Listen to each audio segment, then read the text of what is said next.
Every morning of the last 3 years began the same way. I shuffle into the kitchen at 6 sharp, turn the kettle on, and set out Lydia's favorite blue mug. The mug has a hairline crack down the handle that never broke through, just enough to catch the light. I still place it next to mine like I'm waiting for her to join me. Habit is a stubborn thing, and grief feeds on habit. I grind the beans by hand, 3 slow turns at a time, until the kitchen smells like the morning she used to hum Moon River while buttering toast. That was the last song she sang before the cancer took her voice. By the time the whistle blows, the house feels a little less empty. I pour, I sit, I stare at the chair across from me, and I pretend for 10 minutes that I'm not alone. On a gray Tuesday, as the kettle cooled, my phone buzzed. It was a voicemail from my daughter, Sophie. "Dad," she said softly, "I need you to be calm. There's something you have to see." The tone made me sit up. Sophie was my whirlwind child. Quick to laugh, quicker to argue, but never this careful. I tapped play on the second file attached to the message, and my breath snagged before the first word was done. "Art, sweetheart," the voice said. Everything in me stopped. The air felt wrong, as though the house itself had flinched. I hadn't heard that voice outside of memory in 3 years, and I would have known it if it came through a hurricane. Lydia. It was Lydia's voice. I stood there gripping the counter until my knuckles went white. My brain tried to explain it away. Old recordings, some kind of prank, maybe a cruel wrong number, but the voice continued. "It's me. I can't explain everything yet, but I'm safe. I need to see you. Just you. Tonight. Please trust Sophie and Dylan." Sophie's text came seconds later. "Dylan will drive you at 7. Don't tell anyone." I sat down because my legs would not hold me. My coffee went cold. For a long minute I stared at the blue mug like it might start talking too. That evening, Dylan arrived in his SUV and urged me to bring my passport and checkbook. Just in case. I asked in case of what, and he muttered something about paperwork we might need to sign. I should have refused right then. But when you've spent 3 years wishing for one impossible thing and someone offers it to you, you'll follow almost anywhere. The drive was quiet, except for Dylan reminding me to keep an open mind. When we pulled up to a rented parlor room on the edge of town, my hands were slick with sweat. The curtains were drawn, and a single lamp lit the room like a stage. And then she stepped out. Same auburn hair, same perfume. Lavender and vanilla. The same way of saying my name like it was a secret only she was allowed to know. My chest felt hollow, like I'd been dropped from a height. I wanted to run to her, but something in the back of my head, some small, cold piece, said, "Wait." She crossed the room, smiling through tears. "Art, I'm here now, but we don't have much time." My throat worked, but no sound came out. Dylan's hand gripped my shoulder, guiding me toward the chair like I was a nervous child. The woman stood perfectly still, as though waiting for a cue. When I finally spoke, it was only a whisper. "How?" Her face folded in on itself as though the question hurt her. "It's complicated," she said, voice trembling. "There were treatments I wasn't ready to talk about. Doctors made me promise to stay away until I was well enough. I wanted to come home every day, Art. Every day." Dylan was watching me, not her. His eyes flicked to my hands, then back to my face as though gauging whether I'd cry or faint. I did neither. She reached into her purse and pulled out a scarf I knew too well, Lydia's favorite silk one, the one I'd buried my face in the night we got the bad news. I felt my chest tighten. She stepped closer, and for a moment I let myself breathe her in. "It smells like lavender," I said, and she smiled through tears. "I never stopped wearing it," she said. "It reminded me of you." The words should have broken me open, but something about the phrasing was wrong. Lydia used to joke that she wore lavender because I hated it, because she liked watching me wrinkle my nose.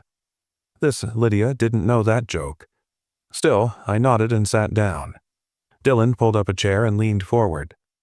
"Dad, we need to talk about some logistics. This isn't just an emotional thing. There are legal protections we need to set up to make sure Mom stays safe." "Safe from what?" I asked. "From the people who wanted her gone." Sophie's voice cut in from the doorway. I hadn't even seen her standing there. She held up her phone, screen dark. "There are still reporters who would hound her if they found out she's alive. That's why we can't post about this, can't tell anyone yet. Dad, we have to be careful." I wanted to believe them. God help me, I wanted to believe. "What do you need from me?" I asked slowly. Dylan exhaled in relief, like we'd reached the important part. "There's a trust we can set up to keep everything in your name but shielded from public records. Mom's doctor said it's best if we consolidate your accounts for now. That way, if anyone comes after her, we can show a single, clean set of assets under protection." It was a slick pitch, but I spent 40 years as a principal, and half my job had been catching kids trying to cheat me. Dylan was sweating through his shirt. Sophie was too quiet. The same kind of quiet she'd been as a teenager when she came home after curfew. I turned back to the woman, to Lydia. "Where have you been staying?" I asked gently. "A clinic," she said quickly, "in New Mexico." "What town?"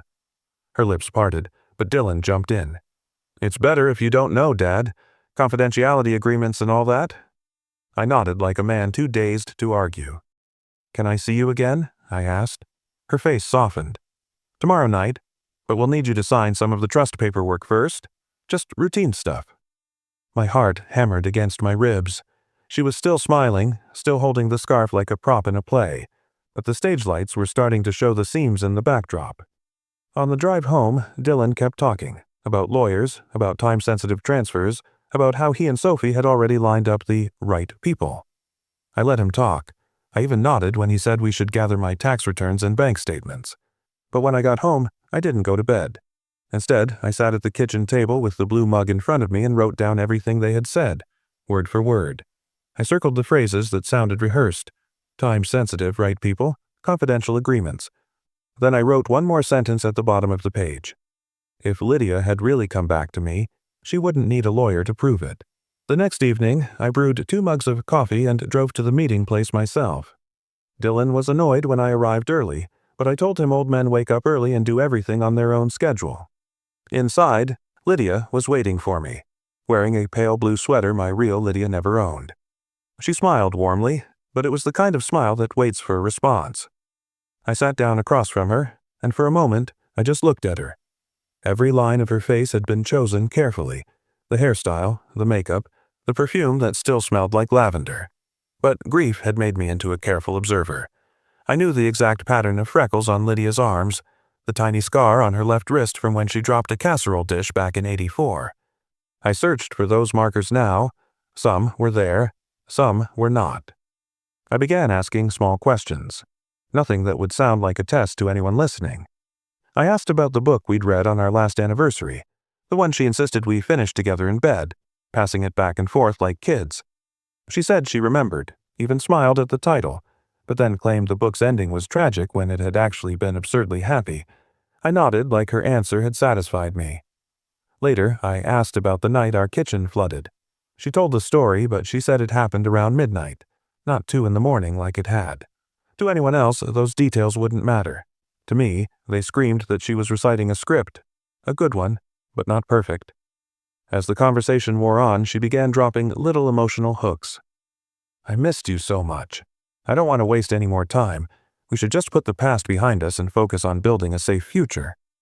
She used the word safe 3 times, like she had been coached to say it. My pulse stayed calm, but inside, something sharp was forming. Dylan couldn't keep his mouth shut. "Dad, we have to move on this fast," he said, pulling out a folder thick with papers. "These are the trust documents. We already have a notary on standby. It's time sensitive. The lawyer said we could lose the protection window if we wait." I smiled faintly and took the folder but didn't open it. "I'd like to read them tonight, alone," I said. Dylan's jaw tightened. "Dad, you don't understand." I cut him off with the same look I used to give rowdy seniors in detention. "I understand just fine. Tomorrow morning I'll let you know what I've decided." Sophie stepped in then, placing a hand on my shoulder. "Dad, we're just trying to help. You've been alone too long. Don't sabotage this." Her voice was sweet, but her fingers pressed into my shoulder a little too hard. I nodded and said I was grateful. And I meant it. I was grateful for the show they were putting on. The longer they performed, the more material I gathered. When I got home, I laid the trust folder on the table and photographed every page with my old iPad. Then I called the one person I trusted outside the family, my old colleague from the school district, who now worked as a legal assistant for an elder law attorney. By noon the next day, I was sitting in that attorney's office, handing over the photos and explaining everything from the phone call to the scarf to the late-night meeting. The attorney, Nina, listened without interrupting, then asked, "Do you believe this woman is really your wife?" I hesitated. The truth was complicated. "I believe she's an excellent actress," I said finally. "But she's not, Lydia. Not where it counts." Nina leaned back. "Then you're dealing with organized fraud. And because they're crossing state lines with financial intent, it could become federal. I want you to keep playing along, Mr. Hale. Record everything. Let them make the first financial move. Once we have proof of inducement and interstate transfer, we have a case." Her words settled over me like a cloak. I had been drifting between heartbreak and anger for days, but now I had a direction. I ordered new security cameras that afternoon, discreet ones disguised as motion lights. I placed one in the kitchen, one in the hall, and one near the front porch where Dylan always parked his SUV. When they came over that night, I made sure every camera was rolling. I asked more questions so gentle they sounded like a grieving man looking for comfort. But they were really traps. I asked Lydia about the nickname our old neighbor used to call me. She got it wrong. I asked what color the guest room had been before we remodeled it. She said beige. It had been pale green. Each answer went into my notebook as soon as they left, alongside the time-stamped recordings. By the end of the week, I had 4 days of footage, dozens of inconsistencies, and a gut that no longer twisted with doubt. This was no miracle. This was theater, performed for profit. And if they thought I was still the naive old man they remembered, they were in for a long, hard lesson. The following morning, I was back in Nina Brooks' office, this time with a manila envelope of printed transcripts and screenshots from the trust documents. Nina was the kind of attorney who didn't waste words. Her office was lined with case files, every one of them labeled with a precision that reminded me of my old filing cabinets at school. She looked at the pages as if she were assembling a puzzle in her head. When she was done, she looked up at me over her glasses. "Arthur, I'll be direct. What they are doing is classic elder financial exploitation, but it's more elaborate than most cases I see. Hiring an actress to impersonate your late wife crosses into psychological manipulation. That will weigh heavily in court if we document it properly." The word document landed like an instruction.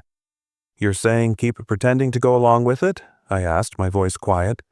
"Yes," she said without hesitation. "Play the grieving widower they think you are. Record every conversation that happens in your home or your car. Save every voicemail, every text, every email. We want a full chain of evidence. Dates, times, dollar amounts, exact words." I hesitated. "Isn't that sneaky?" She smiled faintly. "So is what they're doing. You're not setting a trap, Arthur. You're building a shield. If they escalate, we need proof ready before they can harm you financially." I sat back staring at the ceiling for a long moment. I had spent a lifetime teaching children right from wrong, teaching them to own their mistakes and speak the truth. And now my own children were lying to my face. Something in me hardened in that chair. "What about the woman they hired?" I asked. "I can bring in a private investigator," Nina said. "If we can identify her, we can subpoena her contract. If she was paid from your children's accounts, that ties them directly to the scheme." "Do it," I said, my voice steady. She nodded and began writing a list. "Here's what I need you to do. 1. Buy discrete cameras. Document them all so we can show you we're acting legally. 2. Keep a case log. Date, time, summary of every encounter. 3. Do not confront them until we have enough evidence. If they suspect you know, they may try to isolate you or push for emergency guardianship." The word guardianship made my stomach twist. I had seen families weaponize it before. Good men stripped of decision-making because their children convinced a judge they were senile. "That won't happen," I said quietly. When I got home, I set up the cameras exactly where she recommended. Kitchen, hall, porch. I tested the audio myself, speaking into the empty room like a man rehearsing a confession. The sound was crisp. That night, Dylan came over with Lydia again. I brewed coffee, smiled at them both, and pretended to be too emotional to read the trust papers properly. "I'll sign them tomorrow," I said, my voice cracking just enough to sound believable. Dylan looked frustrated but tried to hide it. "Dad, time is everything here," he said. I nodded and promised we'd take care of everything soon. When they left, I went to the kitchen, retrieved the memory card from the camera, and slipped it into a new fireproof safe I'd bought that afternoon. Then I opened a leather-bound notebook and started my case log on page 1. Day 1. Repeated request to transfer assets. No signature given. 2 days later, Nina called. "We have a name," she said. "Marla Kent, stage actress, small-time roles, a few commercials. And Arthur, we have photos of her in a wig and rehearsal notes. It's her." I thanked her and hung up, feeling a strange mixture of anger and relief. Now the outline of the scheme was clear. My children had written a script and cast an actress to play my wife. If they wanted to play theater, I would be their most convincing audience, right until the curtain came down. That night, I sat at the kitchen table with Lydia's blue mug in front of me and said out loud, "I'm going to end this properly." It felt like a promise, and for the first time in weeks, I slept through the night. The next morning, Marco Ruiz, the private investigator Nina recommended, came by my house. Marco was a compact man in his 50s with sharp eyes and a voice that carried the calm of someone who had seen just about everything. He walked through the house with a camera taking photos of where I'd installed the hidden recorders, logging the date and time so there'd be no question in court about legality. "You're doing this right, Mr. Hale," he said as he checked one of the motion light cameras. "Chain of custody matters. This way, nothing they say can be dismissed as fabricated." We sat down at the kitchen table, and Marco laid out his findings. He slid me an envelope with photographs of Marla Kent, candid shots of her leaving a small theater, others of her carrying a wig box to her car. One photo stopped me cold. Marla sitting in a coffee shop with Sophie, both of them laughing like old friends. "This one was taken 3 days before your first meeting," Marco said. "We've also confirmed a $7,500 transfer from Dylan's business account to an LLC registered in Marla's name. That LLC filed a contract for dramatic services 2 weeks ago." I traced the edge of the photo with my finger, feeling a chill that was equal parts anger and vindication. "So we can prove they paid her to do this," I said. "Easily," Marco replied. "But the longer they run the con, the better for us. If we can get them to ask for a wire transfer or a notarized signature, that's a clean inducement charge. And if we can show intent across state lines, well, that's when the FBI will get interested." I nodded slowly. The thought of involving federal agents felt both frightening and oddly comforting. It meant I wasn't imagining things. It meant someone else agreed this was criminal. Over the next 2 weeks, I became a meticulous archivist of my own life. Each time Lydia came over, I set the table as though hosting a welcome home dinner. I asked questions so gently they almost sounded like prayers. "Do you remember the night the power went out and we played cards by candlelight?" I'd ask. She would nod and smile, but she always got some small detail wrong. The wrong card game, the wrong neighbor who stopped by. I kept my face soft and my notebook sharp. Dylan grew bolder. He began showing up unannounced, sometimes with forms he claimed were time-sensitive and had to be signed before close of business. One afternoon, he tried to corner me in the kitchen with a notary in tow. I pretended to fumble for my reading glasses until he got frustrated and left. As soon as the door shut, I swapped out the memory card and locked it away with the others. Marco advised me to vary my responses, sometimes agreeable, sometimes hesitant, to keep them engaged but off balance. It worked. Soon, Sophie began texting me constantly. Little messages like, "Dad, have you thought about the trust? It's really for your peace of mind." I saved every single one. By the end of the month, I had a thick file. Printed transcripts of texts and voicemails, video footage, photographs of every document they'd pushed under my nose. Nina came by one evening to review it all, her expression growing graver as she turned each page. "Arthur, this is more than enough to build a civil case," she said finally. "But if you're willing to keep playing along a bit longer, we can strengthen the criminal side too. Right now, this is fraud. If they try to move large sums across state lines, it becomes federal wire fraud, and that's when the FBI will step in." I looked at the blue mug sitting on the counter and felt the resolve settle deep in my bones. "Then we keep going," I said. "If they want to bleed me dry, they can do it while my cameras are rolling." That night, I sat down at the table and updated my log. Day 23. Attempted in-home signature with notary present. Refused, recorded. Then I flipped to a clean page and wrote at the top, "By the 4th week, the game had changed." Dylan and Sophie stopped pretending this was about a joyful reunion. Their visits became coordinated operations, each one designed to corner me emotionally. They began staging little scenes that would have been convincing to anyone who didn't already know the script. Groceries would be mysteriously charged to my card for items I hadn't bought. expensive wine, imported cheeses, spa products. When I called the store, the manager confirmed that my daughter had picked them up. I didn't argue. I thanked him politely and wrote it all down in my ledger. One Thursday afternoon, a man I had never met knocked on my door. He introduced himself as Dr. Barlow, a therapist who specialized in trauma reintegration. He wore wire-rimmed glasses and carried a leather briefcase, giving him an air of quiet authority. "Your children are worried about how you're coping with the transition," he said warmly. "They asked me to help." I invited him in and offered him tea. He spent an hour asking me leading questions. "Do you ever feel disoriented? Do you struggle to tell dream from reality?" All while jotting notes. I answered calmly, giving him nothing he could twist into incompetence. After he left, I checked the camera footage and stored the clip in a folder labeled Medical Pressure. The next day, Dylan showed up with a notary again, this time pushing a power of attorney form across my kitchen table. "Dad, we can't keep delaying this," he said, his tone clipped. "The longer we wait, the more risk there is. This isn't just for Mom. It's for you." He tapped the pen against the paper. I picked it up, let it hover over the signature line, then set it down. "Could I get a glass of water first?" I asked. He sighed and went to the sink. As soon as he turned his back, I glanced at the camera hidden in the hallway light fixture. The little red dot glowed steady. Everything was being recorded. His frustration, his insistence, the notary's silent nod. When he returned, I smiled faintly. "I think I'll wait until tomorrow," I said. "Tomorrow?" His voice cracked with impatience. "You said it's time-sensitive," I said mildly.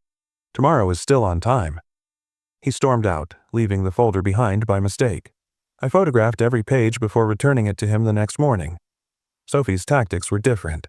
She preferred guilt over force. "Dad, why are you hesitating?" she asked one evening, tears gathering in her eyes. "This is our chance to be a family again. Don't you want Mom to feel safe?" I reached across the table and patted her hand. "I want nothing more than for your mother to feel safe," I said, letting my voice catch just enough to sound fragile. "But these papers, they confuse me, and you know how confused I can get these days." The look in her eyes told me she heard what I was really saying. I was playing the role of the forgetful old man, but I was doing it too well for her comfort. Meanwhile, Marco kept digging. He discovered that Dylan's consulting business was nearly bankrupt and Sophie had 2 maxed-out credit cards and a pending lawsuit from an unpaid brand deal. Their desperation made sense now. This wasn't just about greed, it was about survival. They needed my money to plug the holes before everything collapsed. Their pressure campaign escalated in small, almost comical ways. They began texting me reminders morning and night. "Don't forget to gather your bank statements. Tomorrow's the perfect day to sign. Mom is ready." When I didn't respond fast enough, Sophie would call and leave voicemails that started sweet and ended with a subtle threat. "If you don't take care of this soon, we might not be able to protect Mom anymore." Each time I saved the recording and added a note to my log. Emotional leverage attempt, day 27. Coercive language, day 30. My ledger was becoming a weapon, 1 page at a time. Nina reminded me during our weekly call to stay patient.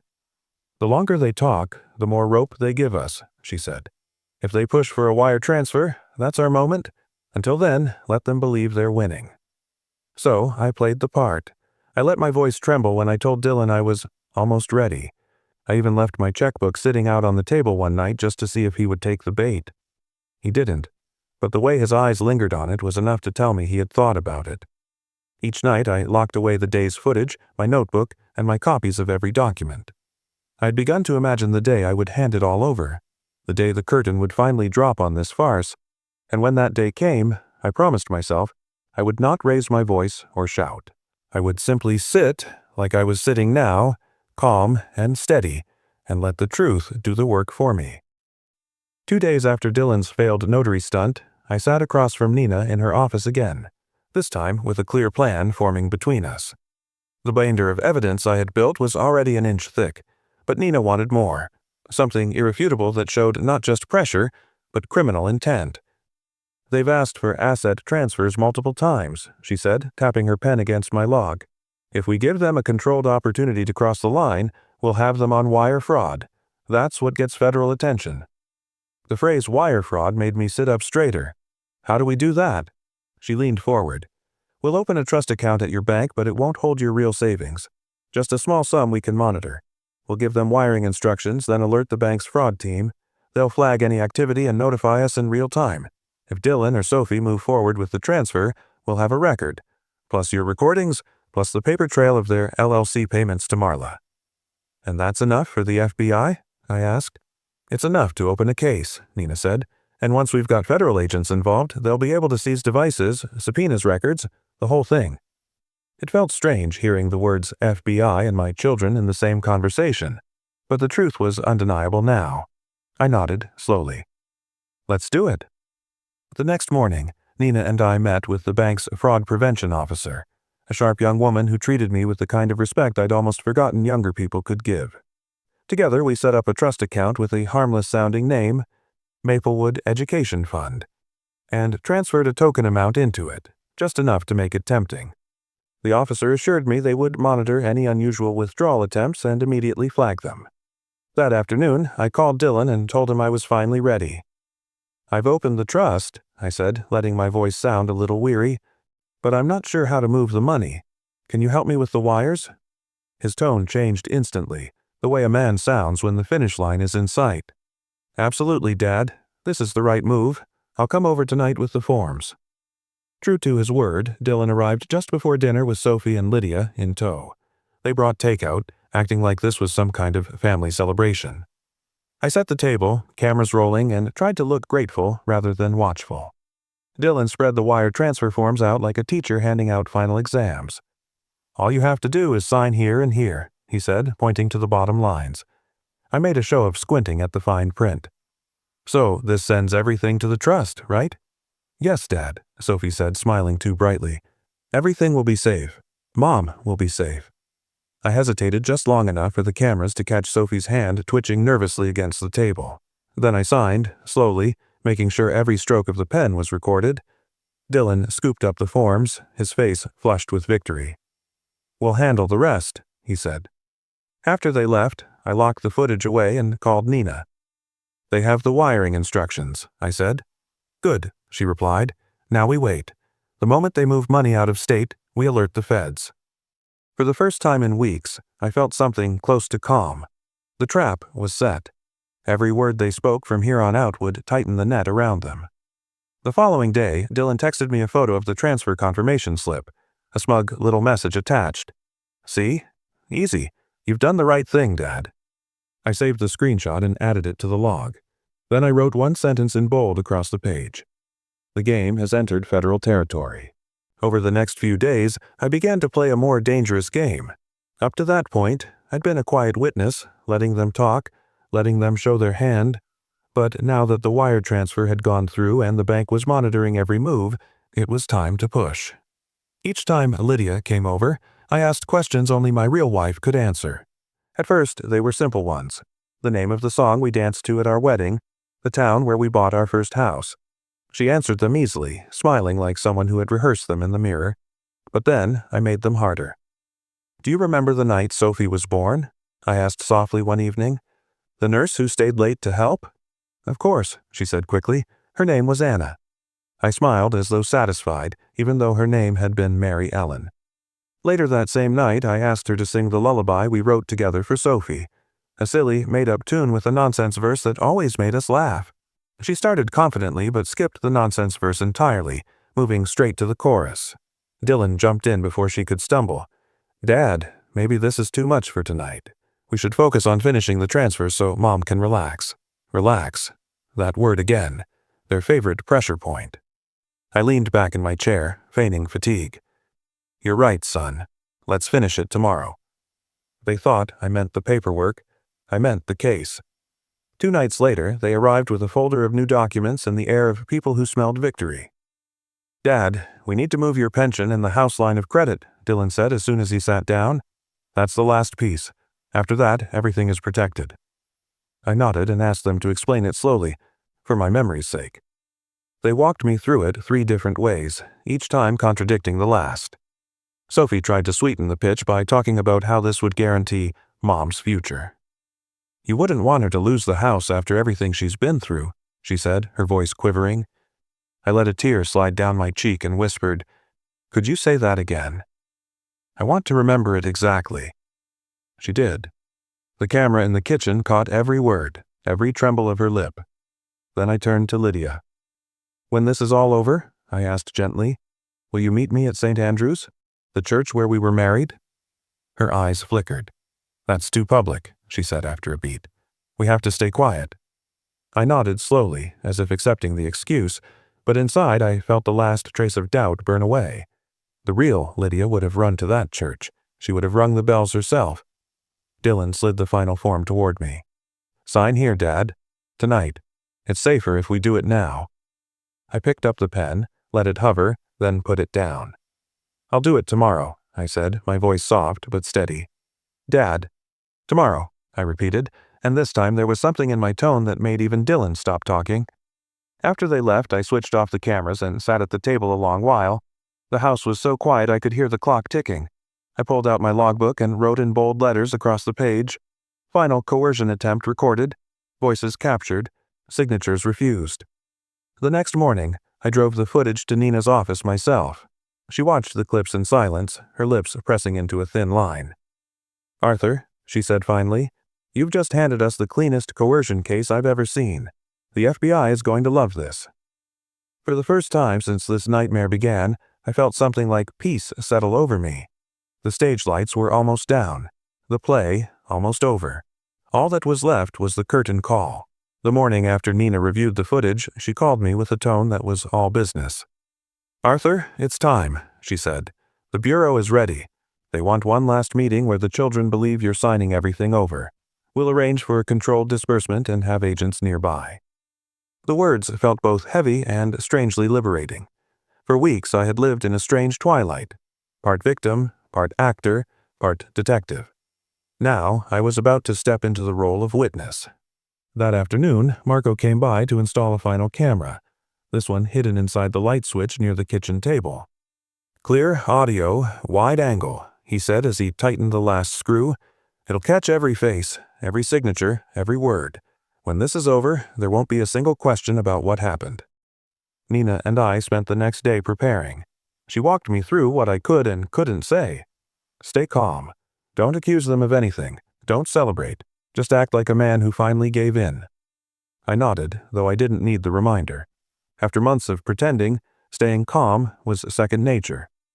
We scheduled the meeting for Friday evening, the same time Dylan had pushed for over and over again. When he arrived with Sophie and Lydia, they looked almost cheerful, like children who had just discovered their parents' hiding spot for Christmas gifts. Dylan brought a folder stuffed with documents, Sophie had a bottle of wine, and Lydia wore the same perfume she'd worn the first night we met. I set the table with deliberate care, the blue mug at my place as always. Tonight's the night, I said with a thin smile, sliding the controlled check from the trust account across the table. Let's finish this. Dylan's eyes lit up, his hands slightly shaking as he unfolded the papers. Just sign here and here, Dad, he said, sliding the forms toward me. I signed slowly, one by one, making sure to stay just inside the camera's frame. When I was done, I handed him the check. He placed it carefully in the folder, tucking it between the wiring instructions and the freshly signed documents. Sophie let out a breath I don't think she realized she was holding. See, Dad, she said softly. Now, Mom can finally relax. I nodded. Yes, now we can all relax. Right on cue, the doorbell rang. Dylan frowned and went to answer it, thinking it was the takeout he'd ordered for after the celebration. Instead, a voice cut through the hall. Federal agents. Step back, please. The next few minutes were a blur of movement. Men and women in dark jackets filled my kitchen, their voices firm but professional. Dylan stumbled backward as two agents stepped past him to secure the room. Sophie went pale, clutching the wine bottle like it might anchor her to the earth. Lydia, or rather Marla, froze completely, one hand halfway to her wig. Agent Cole, a tall man with a calm, level voice, addressed me first. Mr. Hale, we're here to execute a warrant for evidence of financial fraud. Are you safe? Yes, I said, steady as a metronome. Everything you need is on that table. The check, the forms, the recordings. Cole nodded, and another agent began photographing every document before bagging it. They collected Dylan's phone, Sophie's laptop, the notary-stamped forms, even the folder that held the fake codicil to Lydia's will. Sophie started to cry, insisting it was all a misunderstanding, but Cole stayed unmoved. "Ma'am, we'll sort that out," he said, guiding her to a chair. Dylan's face had gone hard, but he didn't speak. He didn't dare. When the room finally cleared, Cole turned back to me. "You've done well," he said quietly. "This case will hold." I looked down at the table where the blue mug still sat, the steam from my tea curling gently in the air. "I was just tired of being lied to," I said. Cole gave a single nod, then left me alone in the kitchen, the house eerily silent again except for the faint hum of the refrigerator. The kitchen was still humming with voices when 2 more agents stepped inside, their radios crackling. Dylan was sitting stiffly in a chair, his jaw set like stone. Sophie had stopped crying but was staring down at her hands as if they belonged to someone else. Marla sat apart from them, her wig now on the table, her real hair damp against her forehead. She looked like a stage actor caught mid-scene when the curtain comes down too soon. Agent Cole crouched beside me, his voice even but not unkind. "Mr. Hale, we're taking them into custody tonight.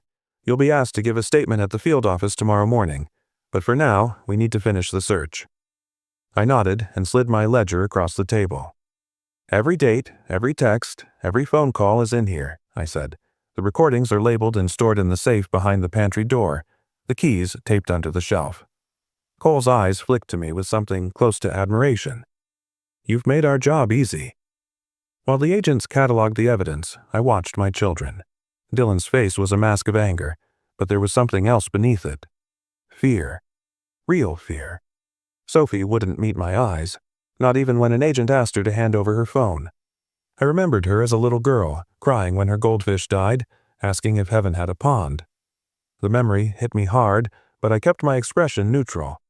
When they finally stood to escort them out, Sophie broke first. "Dad," she said, her voice cracking, "please tell them this isn't what it looks like."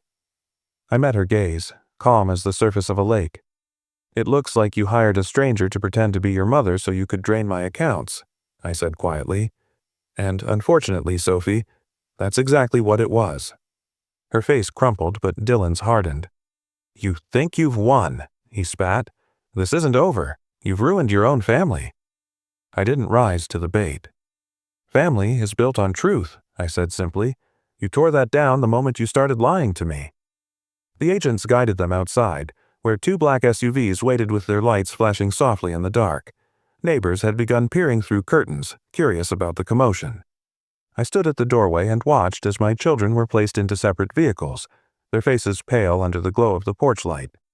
Marla was led to a third car, her shoulders slumped as if she had finally dropped the last of her performance. When the vehicles drove away, the silence that followed was immense.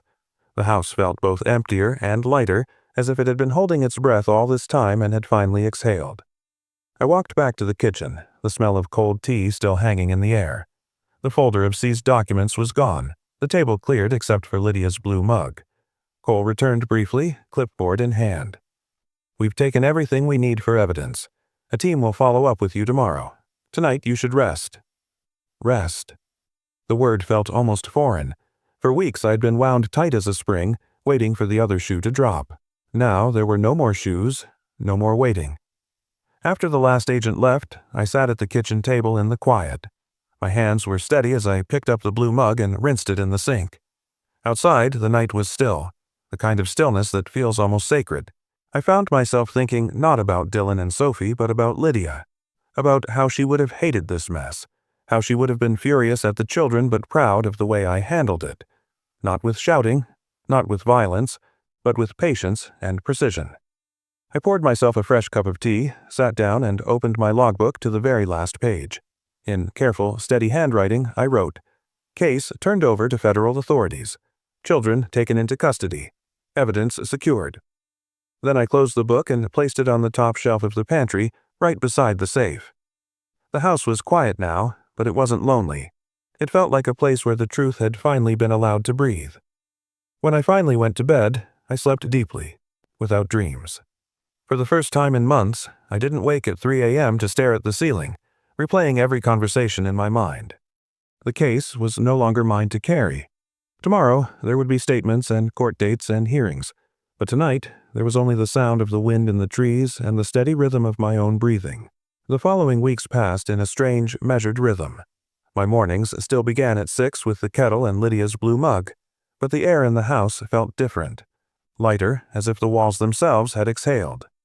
Each day, I drove to the federal building downtown to give my statement, review transcripts, and watch as the mountain of evidence we'd built became a case file thicker than a telephone book.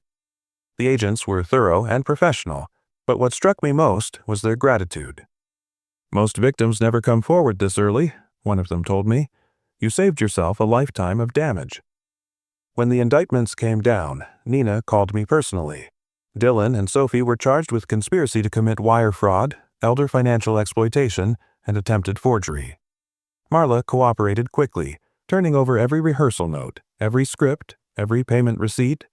She wept during her statement, saying she thought it was a therapeutic role play until she realized what the children were after. I didn't forgive her, but I told her I hoped she would never take a job like that again. The court process was slow, but inevitable. I attended every hearing, sitting quietly in the second row. Dylan refused to look at me, his face carved from stone. Sophie glanced my way only once, her eyes red, as if she hadn't slept in weeks. I didn't speak to either of them. This wasn't the moment for shouting matches or lectures. This was about consequence, not revenge. When the verdict came, guilty on all counts, I felt no triumph, only a deep, steady calm. The judge's gavel sounded like the closing of a door I had been holding open too long. Nina squeezed my shoulder as we left the courthouse. "You did everything right," she said softly. "You gave them every chance to stop. They didn't take it." Back at home, I began the quiet work of reclaiming my life. The first thing I did was revise my will. Dylan and Sophie were removed entirely. In their place, I funded a scholarship in Lydia's name for first-generation teachers, a small tribute to the years we spent guiding students through hallways and homework and heartbreak. "If I can't trust my own children with my legacy," I told Nina, "I can at least trust the next generation to make something good of it." I sold the house a few months later. It was not an act of bitterness, but of renewal. Every corner held memories of Lydia, yes, but also weeks of deceit, staged tears, and recorded conversations. I kept only a few things: our wedding photo, her silk scarf, and the blue mug. I moved into a smaller place near the community college, where the mornings are still quiet, but somehow less haunted. One afternoon, after unpacking the last of the boxes, I sat at the kitchen table and played the final voicemail Lydia had left before she passed. "Art, pick up milk on your way home," she had said, her voice light, untroubled. I closed my eyes and let it wash over me, not as a wound, but as a blessing. Then, one by one, I deleted every file labeled Marla. Every recording, every transcript, every photo. The case was over. The evidence had done its job. I didn't need to relive it anymore. That evening, I brewed tea, set Lydia's mug by the window, and watched the sunlight turn it gold. For a long while, I just sat there, breathing, listening to the ordinary sounds of a life finally free from performance. The whir of the fridge, the distant bark of a neighbor's dog, the creak of the chair as I leaned back. I thought about Dylan and Sophie. I did not hate them, but I did not pity them either. Whatever sentences they served, whatever programs they entered, the choices were theirs now. My job was done. I had spent months letting them believe I was powerless, letting them believe I was a pawn on their board. But I was never powerless. I was patient. And patience, I realized, had been my sharpest weapon. I rinsed the mug, set it in the dish rack, and turned off the light. For the first time in a long time, I didn't feel the need to double-check the locks before bed. The house, the night, the world itself seemed at peace.